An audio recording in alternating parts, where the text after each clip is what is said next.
What if I told you that deep in the woods of Ohio, there are creatures with grotesquely swollen heads, waiting in the darkness for unsuspecting travelers?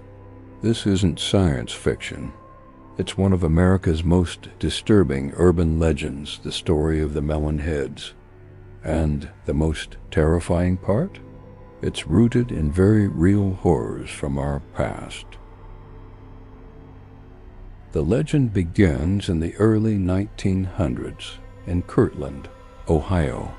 Hidden deep in the forest stood an asylum officially called Dr. Crow's Home for Unwanted Children. It was run by Dr. Melon Crow, a man whose name would become synonymous with terror. The children sent here were society's forgotten: orphans, troubled youth, kids with disabilities. Once they entered Dr. Crow's facility, they rarely left unchanged. Dr. Crow was obsessed with the human brain. He performed horrific experiments, crude lobotomies, experimental injections, and his most infamous procedure, artificially inducing hydrocephalus, a condition that causes the head to swell with fluid. He believed this would enhance intelligence.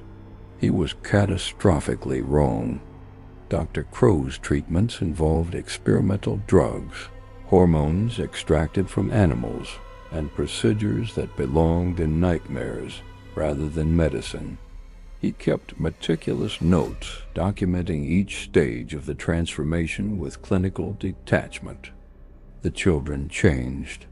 Their eyes grew wider, adapted to the darkness of the basement cells where they were kept. Their fingers lengthened, perfect for climbing and grasping. They stopped speaking in words, communicating instead in clicks and whispers that echoed through the halls.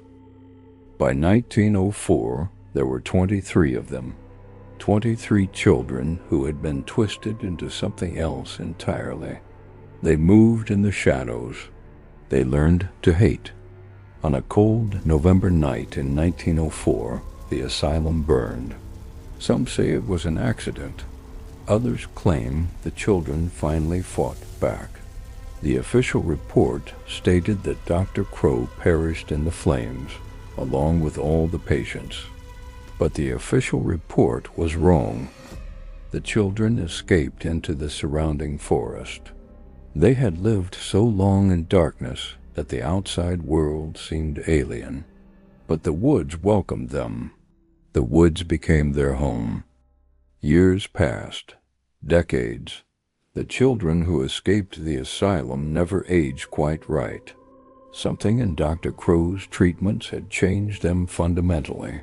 They survived, adapted, reproduced.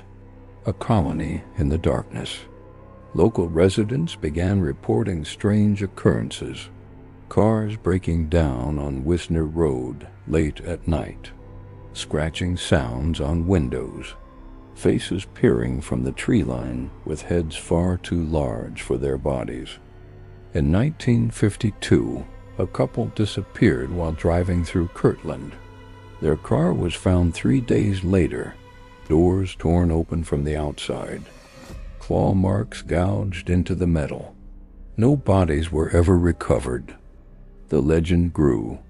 Teenagers would dare each other to drive down the isolated roads at night, hoping to catch a glimpse. Most saw nothing, but some never came home. The Melon Heads aren't monsters, they're victims. Victims of a man who played God. Victims of a society that looked away. But decades of isolation have made them territorial, dangerous. They protect their forest, their home.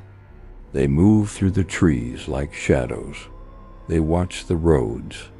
And when someone ventures too deep, stays too long, they emerge. Those who have seen them and survived describe humanoid figures, no taller than children, but with heads swollen to twice normal size, pale skin stretched tight over bone, eyes that reflect light like an animal's, movements that are too quick, too jerky, to be entirely human.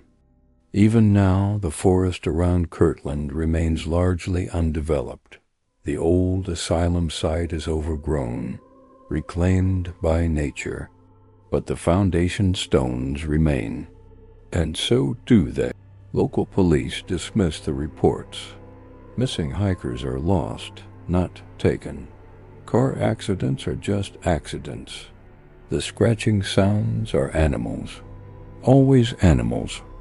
But the people who live there know better. They know to avoid Wisner Road after dark. They know not to stop if their car breaks down in that stretch of forest.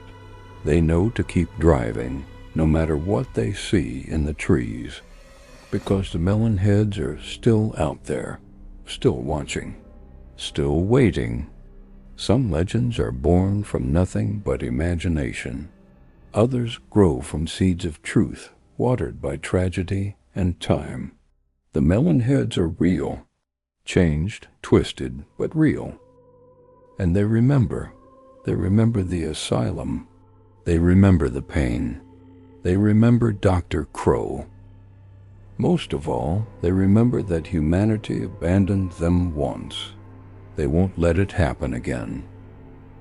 The next time you're driving through Ohio's backwoods and your car sputters to a stop on a lonely stretch of road, listen carefully.